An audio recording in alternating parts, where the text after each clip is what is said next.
ഇല്ലാത്തവരെ എങ്ങോട്ട് കൊണ്ടുപോകും? നരകത്തിലേക്ക് കൊണ്ടുപോകും. Hallelujah, praise the Lord.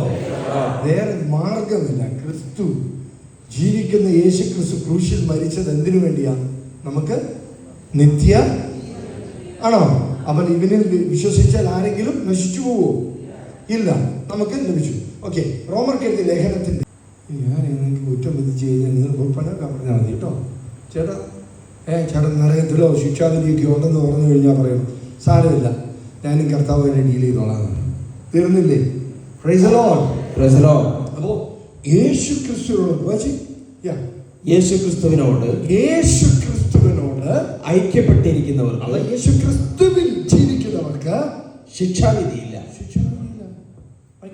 പിന്നെ വായിച്ചേ, പാപത്തിന്റെയും മരണത്തിന്റെയും നിയമത്തിൽ നിന്നും നിന്നെ മാറ്റിയിരിക്കുന്നു, നിന്നെ സ്വതന്ത്രനാക്കിയിരിക്കുന്നു. ഇവിടെ പാപത്തിന് അടിമകളായിരിക്കുന്നവരോട് ഞാൻ പറയുക, പാപത്തിൽ നിന്ന് നിങ്ങളെ സ്വതന്ത്രനാക്കിയിരിക്കുന്നു പരിശുദ്ധാത്മാവ്. മരണത്തിനെ ഭയപ്പെട്ട് ജീവിക്കുന്നവരോട് പറയാണ്, മരണത്തിൽ നിന്നും നിങ്ങൾക്ക് സ്വാതന്ത്ര്യം ലഭിച്ചിരിക്കുന്നു പരിശുദ്ധാത്മാവിന്റെ നിയമത്താൽ. ഈ ഒരു സത്യം നിങ്ങൾ അറിഞ്ഞതുകൊണ്ട് നിങ്ങൾക്ക് എന്തുമാത്രം വിടുതലുണ്ടായിരുന്നു. നിങ്ങളെ നുണ പറഞ്ഞ് പറ്റിക്കുന്ന പിശാച് ഇവിടെ സ്ഥലം വിട്ടിട്ടുണ്ട്. ഇവിടെ സ്ഥലം വിട്ടു, പിശാച് പോയി. സന്തോഷമില്ലേ? കേട്ടോ, എൻ്റെ കർത്താവിൻ്റെ ഡയലോഗ് ഞാനൊന്ന് പറയാൻ പോവുക. നിനക്ക് എൻ്റെ മേൽ അധികാരമില്ല. നിനക്ക് എൻ്റെ മേൽ അധികാരമില്ല. അപ്പൊ ഈ വചനം നമ്മൾ അറിയുമ്പോൾ ആ വചനം നമ്മളെ സ്വതന്ത്രമാക്കുകയാണ്, സ്വാതന്ത്ര്യം ചെലുത്തുകയാണ്. Hallelujah, hallelujah. നമുക്ക് ഈ കൊച്ചു കൊച്ചു പ്രാർത്ഥനകളുമായിട്ട് നമ്മളിങ്ങനെ കുത്തിയിരിക്കുക, എന്നിട്ട് വളരാതെ ഈ എന്നാ ഒരു ചെടിയൊക്കെയുള്ള ഈ ശക്തി വളർത്തിയിട്ട് വലിയ വൃക്ഷത്തിന്റെ ബോൺസായി ഞാൻ പേര് അടുത്തിരുന്നോണ്ട് ഞാൻ ബോൺസായി മരം അല്ലെന്ന് പറഞ്ഞു. എന്താ കാരണം? നമ്മളീ കുഞ്ഞു കുഞ്ഞു കാര്യങ്ങൾ നോക്കി ഇങ്ങനെ ഇരിക്കുക, വചനത്തിൽ വളരുന്നില്ല. നീ പടർന്ന് പന്തലിക്കുമായിരുന്നെങ്കിൽ എന്ത് രസമാണ്. അവിടെ എന്തൊക്കെ കാര്യങ്ങൾ ചെയ്യാം. ക്രിസ്തുവിൽ നിങ്ങൾ പടർന്ന് പന്തലിക്കണം. ബോൺസായി അല്ലെന്ന് പറഞ്ഞ് നിങ്ങൾ ബോൺസായി അല്ല. അടുത്തിരിക്കുന്നുണ്ട്, നിങ്ങൾ ബോൺസായി അല്ല. ഹല്ലേലൂയ. പുഴുവാണ് അല്ലേ? അതല്ല, അതിന് മുമ്പ് മുട്ടകളുണ്ട്, അതുകൊണ്ടുണ്ടാകും. പുഴുവിന്റെ ആഹാരം എന്താ ആണല്ലോ, ഉറപ്പിച്ചല്ലോ. എന്നിട്ട് ഇവ തപസിക്കാൻ വരുവാണ് ധ്യാനത്തിൽ. ഈ പുഴുവാ, നിങ്ങൾ പുഴുക്കളൊക്കെ ആയിരുന്നു, ചപ്പിച്ചോറൊക്കെ ആയിരുന്നു തിന്നോണ്ടിരുന്നത്. ഓക്കെ, നിങ്ങളെങ്ങനെ കയറി വന്നു. അത് 7 ദിവസം എടുത്തിട്ടുണ്ടെങ്കിൽ ഇത് 2 ദിവസമേ ഉള്ളൂ, അല്ലെങ്കിൽ 3 ദിവസമേ ഉള്ളൂ. നിങ്ങൾ ആരോടും മിണ്ടാതെ, ലോകവുമായിട്ട് ബന്ധപ്പെടാതെ, വാട്സപ്പ് നോക്കാതെ, ഫേസ്ബുക്ക് നോക്കാതെ, യൂട്യൂബ് നോക്കാതെ, ട്വിറ്റർ നോക്കാതെ, എക്സ് നോക്കാതെ, വൈ നോക്കാതെ, എന്തൊക്കെയായാലും ഒന്നും നോക്കാതെ ദൈവസന്നിധിയിൽ വന്ന് വചനം കേട്ട് ധ്യാനിച്ച് ഇരിക്കുകയാണ്. പരിശുദ്ധാത്മാവിനാൽ നിറയുകയാണ്. ഓക്കെ, നിങ്ങൾ പുറത്തിറങ്ങുമ്പോൾ എങ്ങനെയാണ് ഇറങ്ങുന്നത്? ഇതിൻ്റെ ദ്വാരം ഉണ്ടാക്കും. ഈ പ്യൂപ്പിയായിട്ട് തപസ് ചെയ്തുകൊണ്ടിരിക്കുകയല്ലേ. അപ്പം അത് ധ്യാനം ഉണ്ടാക്കിയിട്ട് ഇതിങ്ങനെ പുറത്തേക്ക് ചാടാൻ വേണ്ടി ഒരു അല്പം പ്രയാസമാണ്. എൻ്റെ ഉള്ളിലുള്ള ചെറിയ ഇങ്ങനെ ശബ്ദം കേൾക്കും. അപ്പം നമ്മൾ വിചാരിക്കും, എന്തിനായി ഇത്രമാത്രം കഷ്ടപ്പെടുന്നത്, ഇങ്ങനെ ബ്ലേഡ് വെച്ച് കീറി ഇവന് സ്വാതന്ത്ര്യം കൊടുത്തേക്കാന്ന് വിചാരിച്ച് നമ്മൾ കൊടുക്കുകയാണെങ്കിൽ ഇത് 2 പറക്കൽ പെടേ എന്ന് പറയും, താഴെ വീഴും, ചത്തു.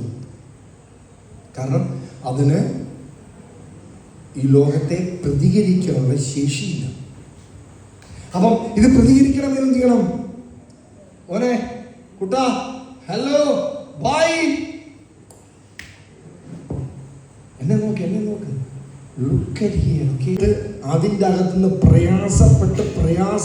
പ്രയാസപ്പെട്ട് ചിലപ്പോൾ മണിക്കൂറുകൾ എടുത്ത് മെല്ലെ പറന്ന് അതിൻ്റെ ദ്വാരത്തിൽ നിന്ന് പുറത്ത് അത് സ്വയമായി ഇറങ്ങി പുറത്ത് വന്ന് അത് പറന്ന് ഉയർന്നു പോകും. Hallelujah, hallelujah. അതൊരു പൂമ്പാറ്റിയായി മാറി. പൂമ്പാറ്റിയുടെ ഭക്ഷണം എന്താണ്? പുഴുവിൻ്റെ ഭക്ഷണം എന്തായിരുന്നു? ഇലയും. എല്ലാവരുടെയും തെറ്റിദ്ധാരണയാണ് ഞാൻ ദശാംശം കൊടുത്ത് പാവപ്പെട്ടവരെ സഹായിച്ചാൽ അത് ദശാംശമായിട്ട് നമ്മളങ്ങ് വിചാരിക്കും. ഒരിക്കലും അല്ല. ശ്രദ്ധിച്ചു, പാവപ്പെട്ടവരെ നമ്മൾ സഹായിക്കാൻ വിചാരിച്ചു, എന്നിട്ട് നമ്മൾ പറയും ദശാംശമാണെന്ന് നമ്മളങ്ങ് എഴുതിയാണ്. അതൊരിക്കലുമല്ല. പ്രൈസ് ഗോഡ്. അതൊരു ഡൊണേഷൻ അല്ലെങ്കിൽ ഒരു എന്താ പറയുന്നത്, ഒരു കൈത്താങ്ങൽ അവർക്ക് കൊടുത്തു. പക്ഷെ ദശാംശം എവിടെ കൊണ്ടുവരേണ്ടത്? ദൈവവചനം പ്രസംഗിക്കപ്പെടുന്നിടത്ത്.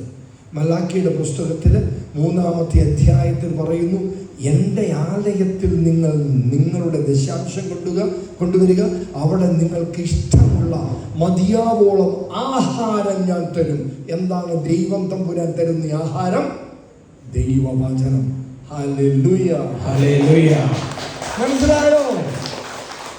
ഹല്ലേലൂയ.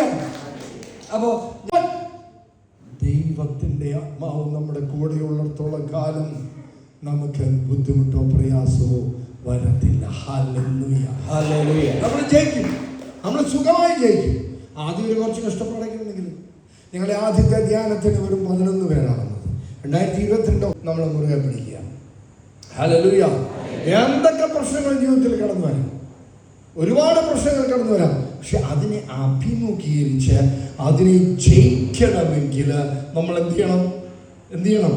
ക്രിസ്തുവിനുള്ള ആ വലിയ വിശ്വാസത്തിൽ ഉറച്ച് പിശാച്.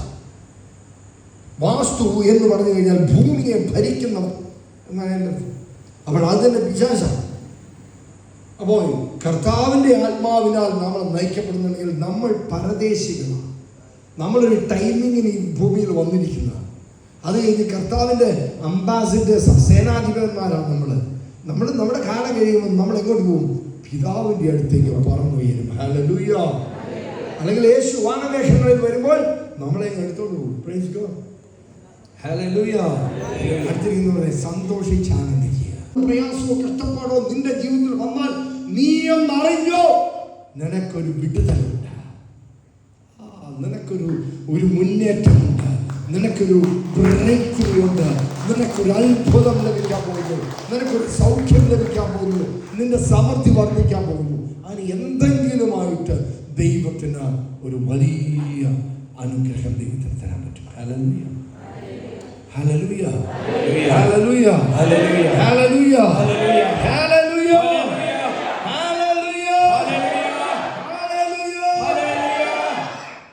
ആരൊക്കെ പരിശുദ്ധാത്മാവിനാൽ അല്ലെങ്കിൽ ദൈവത്തിൻ്റെ ആത്മാവിനാൽ നയിക്കപ്പെടുന്നവരെല്ലാവരും ദൈവ മക്കൾ എന്ന് വിളിക്കപ്പെടുന്നു. അപ്പോൾ നമ്മൾ ആരാണ്? യെസ്. കാരണം എന്താണ്? നമ്മൾ പരിശുദ്ധാത്മാവിനാൽ നയിക്കപ്പെടുന്നതുകൊണ്ട്. പരിശുദ്ധാത്മാവ് ആണ് നമ്മുടെ ഹൃദയത്തിൽ നിറഞ്ഞു നിൽക്കുന്നതെങ്കിൽ കർത്താവിൻ്റെ ആത്മാവ് പറയുന്നത് മാത്രം ചെയ്യുക, നമ്മുടെ ആഗ്രഹമല്ല ചെയ്യുന്നത്. Hallelujah. Praise the Lord. Hallelujah. എന്നോട് ഇന്നൊരു അമ്മച്ചി വന്നിട്ട് ചോദിക്കുന്നുണ്ട്, വീട് പള്ളിയുടെ നേരെ വെക്കണോ? അവിടെ വീട് പള്ളിയുടെ തൊട്ടടുത്താണെങ്കിൽ അത് വെക്കരുതെന്നാണ് പറയുന്നത്, അവിടെ വീട് വെക്കരുതെന്നാണ് പറയുന്നത്, അത് ശരിയല്ല എന്നൊക്കെ പറയുന്നുണ്ട്. അതുകൊണ്ട് ഞങ്ങൾ എന്ത് ചെയ്യണം? അതുകൊണ്ട് നമ്മൾ ഏത് മുഖത്തേക്ക് നമ്മൾ വീട് വെക്കുമ്പോൾ